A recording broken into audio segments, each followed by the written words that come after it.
de conocimiento. Establecemos comunicación con la doctora Gloria Arellano, abogada especializada en Derecho Laboral y Seguridad Social, Derecho Económico, Corporativo y Amparo, y bueno, evidentemente en el tema de Afores, una súper especialista. Doctora Tía Yoya, ¿cómo estás? Un gusto saludarte y recibirte aquí en Mega Noticias.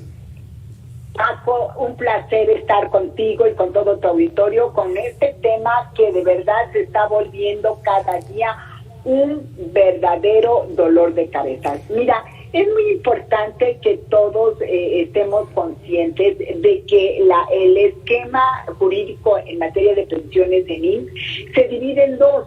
O sea, uno es las personas que han cotizado antes del 1 de julio del 97 y entonces les corresponde la ley del 73, que es el caso de la persona que está sufriendo con su pensión, porque ahí efectivamente, mientras más semanas cotizadas hay, mayor es la pensión. Para la ley del 73 hay que tomar en consideración 3 puntos fundamentales. El tener los 60 años y mientras más años tienes, mayor es la pensión, tomando en cuenta que si tienes 60 años más 7 meses ya te vas al porcentaje siguiente, que es del 80%. También, mientras más semanas reconocidas tienes con el IMSS, pues es mejor tu pensión. Y un punto fundamental, el promedio de salario de los últimos 5 años. Entonces, todos estos aspectos hacen la diferencia entre una pensión baja y una alta pensión. El resto, las personas que han empezado a cotizar a partir del 1 de julio del 97 se van a pensionar con la ley del 97, es decir, con las Afores.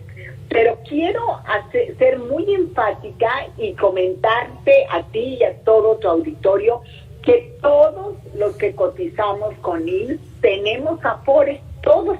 A lo mejor alguno no sabe ni dónde está ni cuál es, pero todos tenemos un Afore porque con el nuevo sistema a todos, unos lo elegimos y a otros nos lo eligieron, pero todos tenemos Afore. Entonces, ¿qué pasa? Fíjense qué interesante, ¿eh? ¿Qué pasa con la gente que se pensiona con la ley del 73? Pues que además de su pensión, les dan SAR del 92, SAR del 97, Infonavit del 92 e Infonavit del 97 en una sola exhibición.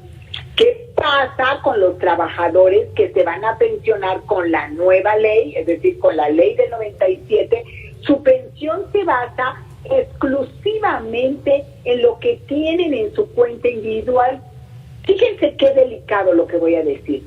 Todos, hasta el día de hoy, y por 20 años más, que se pensionan con la ley del 97, van a tener derecho a una pensión garantizada que va de 2,600 pesos a 8,500, dependiendo de la edad y de las semanas de cotización. Estamos hablando de pensiones pequeñísimas, chiquititas. ¿Para qué te puede servir esos 2 a 8,000 pesos mensuales? Es a lo que tendrían derecho. A ver, déjame entender algo y para que nuestro auditorio también así lo entienda. ¿Cuál es el vínculo entre Afore y pensión? Muy buena pregunta. Mira, el vínculo es que todos tenemos Afore, los que cotizamos al IMSS, pero la gente que se va a pensionar a partir del 1 de julio del 97, lo que tiene el Afore le va a servir para tener su pensión. Nada más. Mientras que el otro grupo, el grupo privilegiado, podríamos hablar de que es la gente que se pensiona antes que cotizó antes del 1 de julio del 97, va a tener la pensión que le da el IMSS más el saldo, un poquito, una parte del saldo del Afore. Es decir, su pensión no depende del saldo del Afore. La nueva generación, la generación a partir del 1 de julio del 97, depende en totalidad lo que tiene en la Afore, esa es su pensión. Para quienes son de la ley 73 y hasta antes de la 97, ¿cómo recuperan, déjame decirlo así, cómo recuperan Sí. lo que tienen en la Afore y de qué manera se entrega? Sí, lo recuperan, no la totalidad, solo una parte, que es incluso los propios estados de cuenta tienen la diferencia, lo reparten, digamos, en el SAR del 92-97, Infonavit del 92 y 97, que es la primera, su cuenta primera, esa la recuperan hasta que se pensionan, es decir, después de los 60 años y se cumplan con mínimo 500 semanas de cotización, van a la Afore y les dan ese saldo en una sola exhibición, se lo transfieren a la cuenta bancaria. ¿Qué porcentaje, Gloria? ¿Qué porcentaje? Estamos hablando más o menos de un poquitito, dependiendo del Infonavit, pero estaríamos hablando de mitad y mitad, Paco.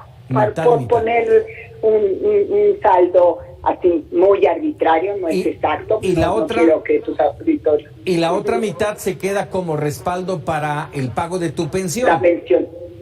No de tu pensión, Paco, de la pensión de todos, porque lo que sucede con esos recursos es que el IMSS los absorbe y paga, no tu pensión, porque por supuesto que no le alcanzaría, la pensión de todos.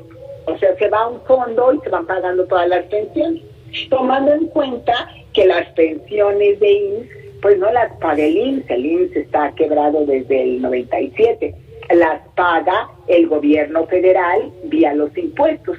Entonces este dinero ayuda a pagar las pensiones, pero no la pensión individual de cada persona, mientras que en la generación del 1 de julio del 97, ahí sí se utilizan sus recursos y cuando se acaban, entonces, y tienen derecho a una pensión garantizada, otra vez entra el gobierno federal vía los impuestos a terminar de pagar esas pensiones garantizadas hasta que te mueres.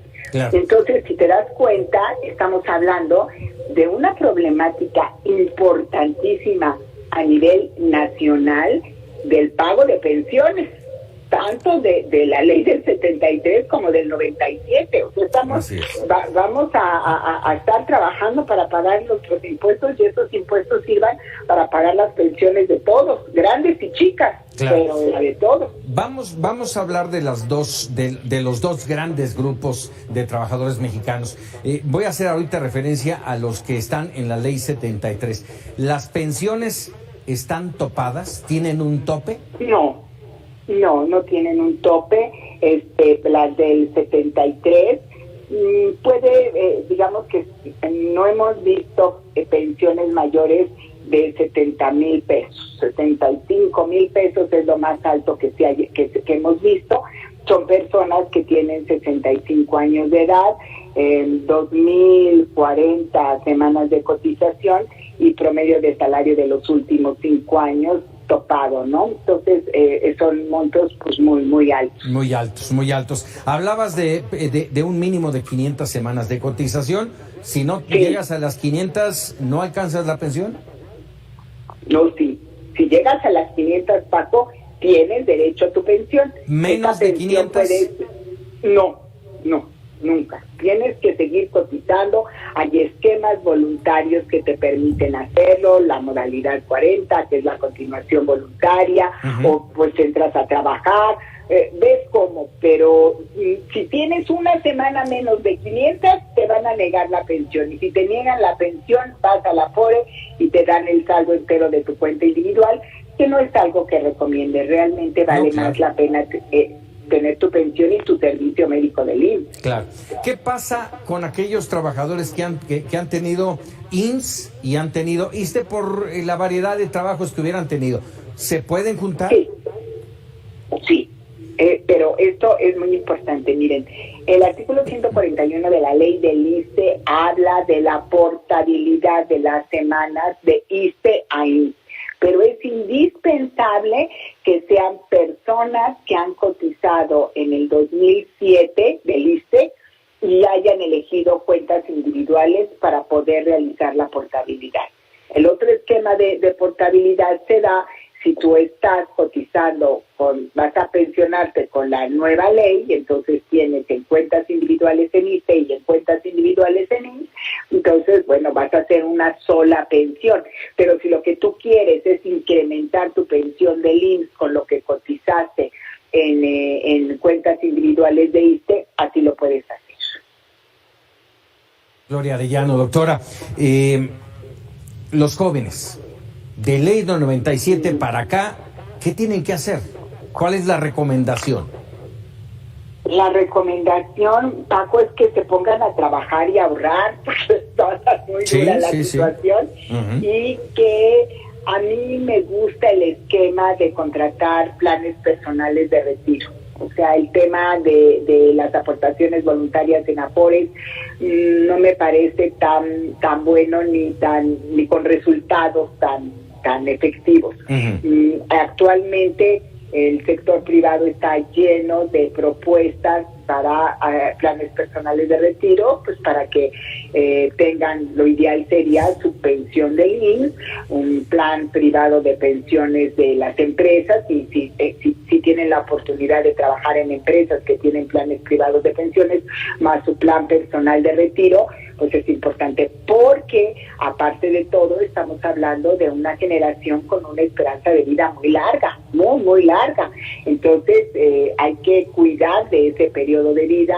Es una generación que pues quieren tener, a veces prefieren pues no tener hijos, y entonces pues va a ser más complicado el esquema. Hoy por hoy México sigue siendo pues una cultura familiar, ¿no?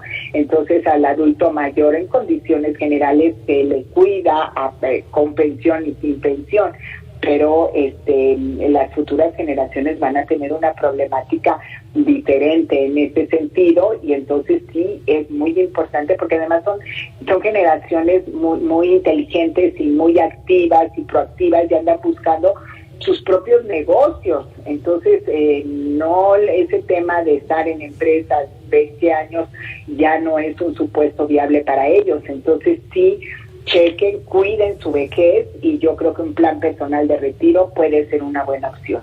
Excelente. Gloria, déjame preguntarte algo fuera del tema de Afores, pero que es también parte de tu especialidad, el derecho laboral. Hoy en comisiones del Senado de la República se aprobó en primera instancia esta propuesta de ampliar el periodo de vacaciones, los días de vacaciones desde el primer año y así sucesivamente. ¿Cómo impacta, bien o mal, a los trabajadores y a las empresas? ¡Qué temazo, Mira, México es uno de los países con menor número de vacaciones a nivel mundial. Entonces sí es necesario abrir este esquema de mejores vacaciones. Tiene un impacto financiero importante para las empresas, pero yo estoy convencida de que en la medida que el trabajador descansa, la productividad es mayor. O sea, en México tenemos dos temas muy delicados. Uno, que es pocas vacaciones. Otro, unos horarios verdaderamente ridículos. O sea, en Estados Unidos, en Europa, en Canadá, la gente trabaja de 9 a 5. En México trabajamos de 9 a 10, 10 y media, y hay casos de terror, ¿no? Que ya ni quiero platicar de ellos. Entonces, ¿qué pasa? Pues que quemas al trabajador y por lo tanto quemas la productividad, y por lo tanto las ganancias nunca serán las mismas que si respetas esos periodos de vacaciones y respetas un horario adecuado, porque hoy por hoy no tenemos los índices de productividad que tienen en Europa o en Estados Unidos y Canadá. Entonces a mí me parece una buena opción. Y lo ideal sería también disminuir los horarios de trabajo, porque créeme, la gente que sale de vacaciones descansa y regresas con más pilas y con más ganas de sacar adelante nuevos proyectos.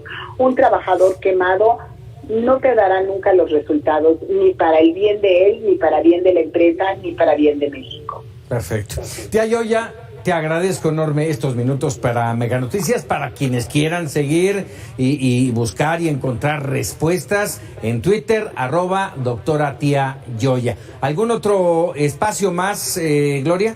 Sí, por favor, Sánchez, en Facebook estamos en Sánchez Arellano Abogados. Perfecto. Por favor. Cualquier duda y cualquier consultoría, incluso en torno a estos y otros temas, ahí la tienen ustedes. Gloria Arellano, doctora, te agradezco muchísimo. Gracias a ti, Paco. Excelente noche. Hasta luego. Muchas gracias. Bueno, pues ahí tiene usted. Son apenas